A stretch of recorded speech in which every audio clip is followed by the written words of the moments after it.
Hey guys, welcome back to Harrison Fashion. We are on our next stitch today. So we are going to use the two lines that we previously drew on right up here that are about a ½ inch apart.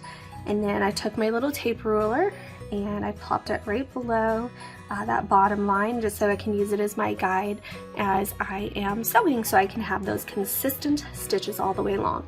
Keep in mind each little dash represents 1/4 inch for each of them. So I'm going to start on my number 1 then right here, and I'm going to start out at the back. So I'm going to put the thread through with the needle from the back to the front so I don't have to see my knot. I previously knotted my thread, so I'm good with that. Then what I'm going to do, I'm going to skip 2 forward, which is a ½ inch, and then instead of going on the bottom line, I'm going to go on the top line, and that is what's going to set this stitch apart to give it that slant-like effect. Boom, I got one so far. Then I'm going to do the same thing, so I'm going to go from 3 to 5, so I'm going to jump a ½ inch, but then I'm going on the bottom this time instead of the top. So I'm hopping from top to bottom,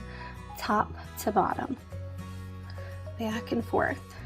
Okay, and if you were to look at the back, you'd see I already have one little slant stitch on the back then.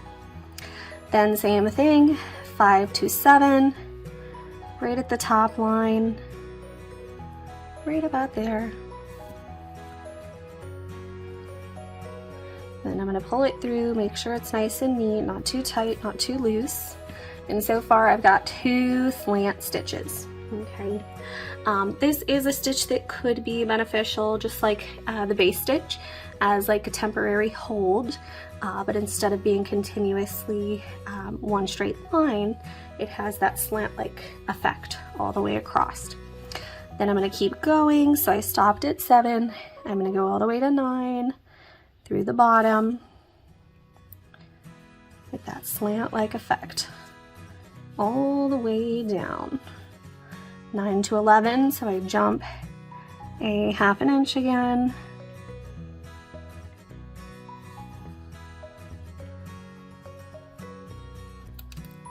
and there we go. I've got 3. I would go ahead, continue it all the way down the line. This is what it looks like on the back, so it still has that slant-like effect, and then when I'm done, I'd stop at the end on the back side, and I'd go ahead and I'd tie my knot off just so that we don't have to see the knot on the right side of the fabric, the front here. Okay, thank you for tuning in.